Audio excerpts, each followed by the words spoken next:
Yo guys, Ponchy here, and today we're gonna make a bass sound, a fat bass sound on our analog rhythm here, much like the one you just heard. So let's go ahead and start from scratch. I'm just gonna go to an empty pattern here, and I'll also use an empty kit. So let's see. Boom. Okay, just to bring things up to volume here a little bit, just gonna mess with this a little compression. Keep in mind, this you do not have to do, but yeah. Okay, so how to make a bass sound. So you have a couple options as far as bass goes on the Analog Rytm. Lo and behold, I mean, this thing's been out for a while, but lo and behold, this thing is not just for drums. You can also make bass on it. So these bottom four tracks here, two of which choke each other. These bottom four tracks, you can use the analog bass sounds. However, the others, you cannot. But any track, you can use sample-based bass sounds. So you might already be thinking, how do I organize my kit, and how do I know where to put my bass sounds in my kit? So you kind of want to think of some, keep some things in mind. Of course, track one is the bass drum track. You're most likely gonna keep that as your bass drum track, your kick drum, because most people end up using that. The snare one, you might keep it, you might not. Not everyone uses the snare. Some people are more clap oriented. So that's your first big decision. Decide, do you want to keep the snare track or do you want to keep the clap track? And by that, I mean, do you want to keep the analog snare or the analog clap?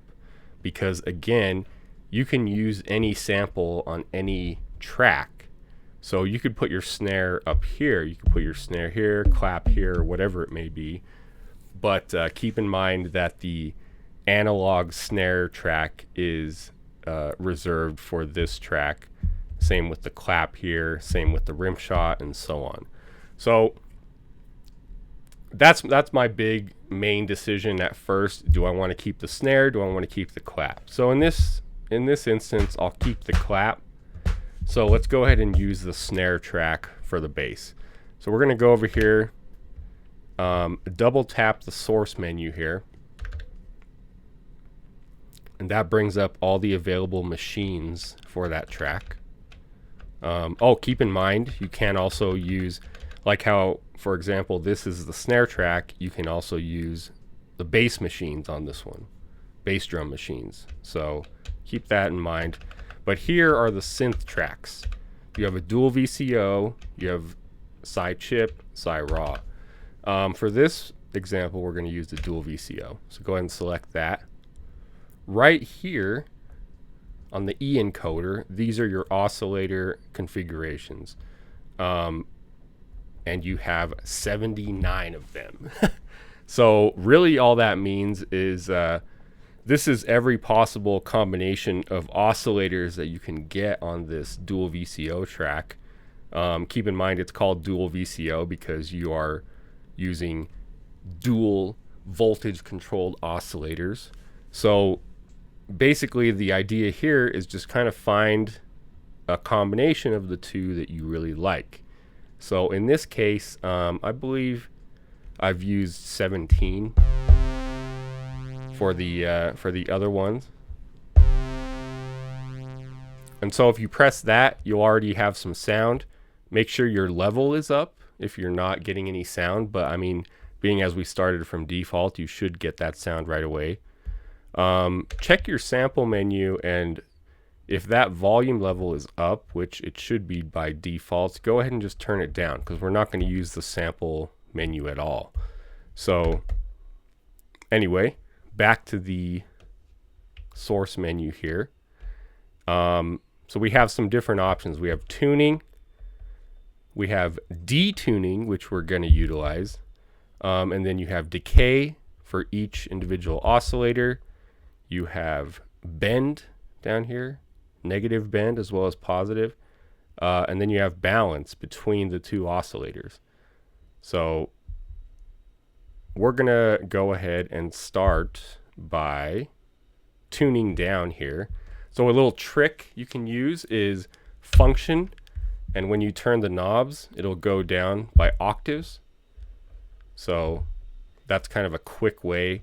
And like say you're on 6.37, if you use function and turn, it'll just automatically snap to that octave. So let's go an octave down. So that way we can kind of get obviously more of a bass sound. And then we want to detune a little bit as well. Now the thing about detuning, you definitely don't want to even go as far as like a whole semitone here. So you kind of want it to just be a decimal. So, you know, not even, probably even 0.1, 0.2, 0.11. That's good for now. And you could go either way, minus 0.11. You could go plus 0.11. So either way works. Okay, and then so let's mosey on down over here to the filter actually.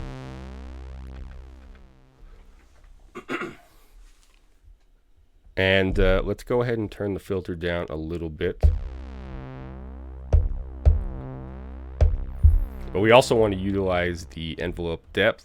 Turn that up a bit, maybe around 20. Keep in mind for this kind of stuff, you don't have to memorize any kind of numbers or anything like that. Just go ahead and, you know, use your ears, change it to taste, basically. These are kind of just numbers that I'm used to. You know, again, not numbers, but I kind of know like a ballpark, like of where I want the sound to be.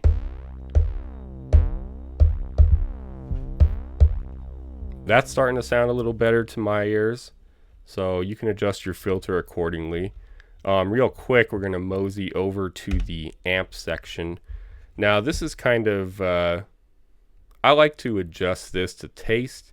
I don't really like hold. So I'm going to turn the hold, normally it's on auto. So I'm going to go ahead and turn the hold to 1. That kind of gets rid of the hold there. And then I want to adjust the decay. The decay is by default on infinite. So I want to adjust it down to maybe, you know, this is again to taste. Somewhere around 60 for me. Sounds good. So, okay.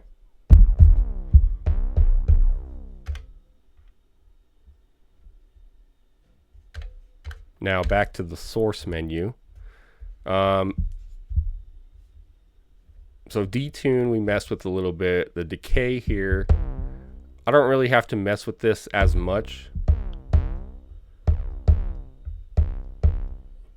You can if you want to give each oscillator a different decay.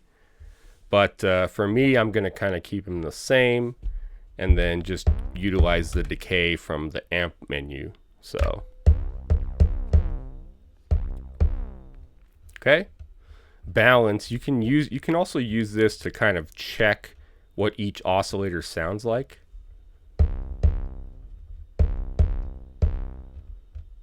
So by the sounds of it, it sounds like I have pretty much 2 identical oscillators, especially based on the graphic that we have right here. You can kind of see that they're the same. Maybe if I change one, it might get interesting.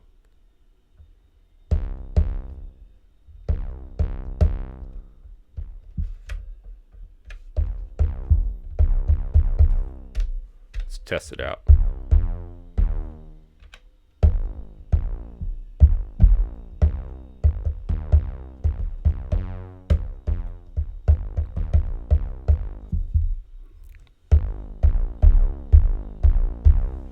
Okay. Yeah, well, I'm definitely liking that so far.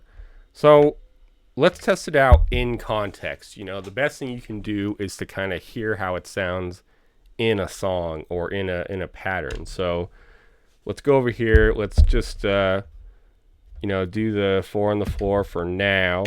Record. Let's do the clap. Turn that down a hair. Okay.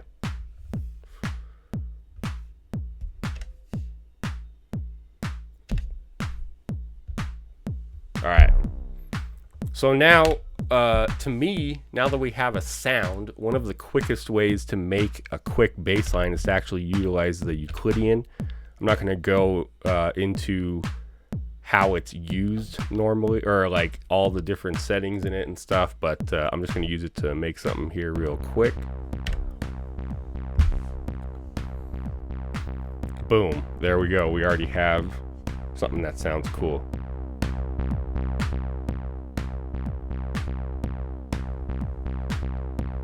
And then we can use the chromatic section to enter some notes.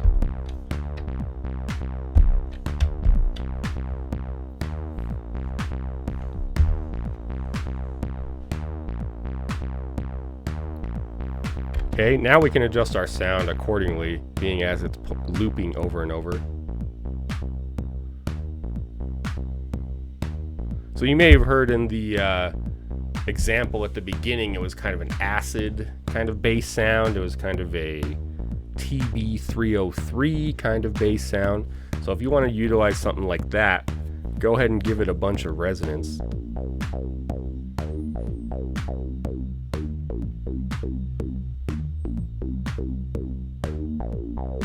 Then just kind of adjust that to taste, you know.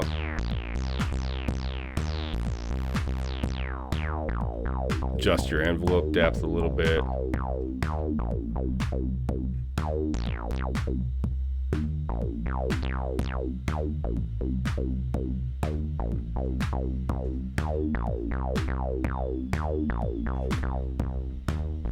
But you know, that kind of depends on whether you want that acid sound or not. One other thing I can show you here real quick is, and putting an LFO on your bass sound can definitely make things pretty interesting. So you can either set the destination to either the envelope depth or straight up the filter frequency. So let's try it on the envelope depth. So one thing where I like to utilize here are these different trig modes. And so actually I'm going to utilize the 1 trig mode, which I'm not going to go into too much here.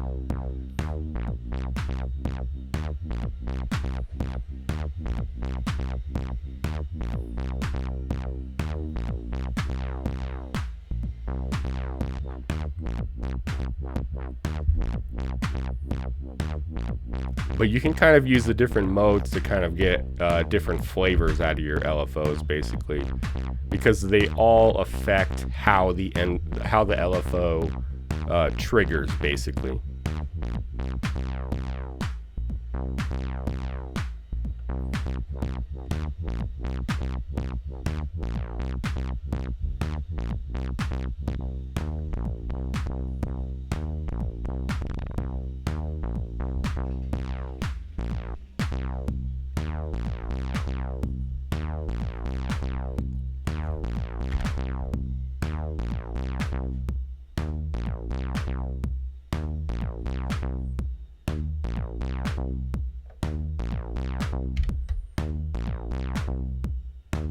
Well, there you have it.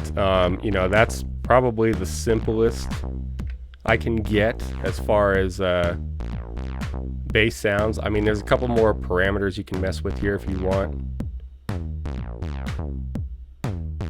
You know, you could add some bend maybe to just one of the notes here. Kind of give it that like kind of sound, you know. You can mess with the oscillators.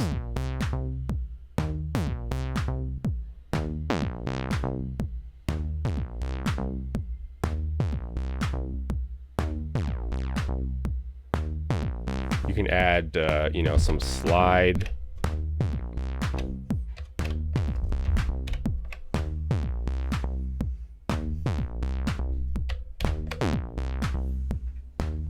But yeah, so that's pretty much it. If you have any questions, feel free to leave them down below, and I will probably be doing another video about some bass on the Analog Rytm here. But yeah, have a good one. See you in the next one.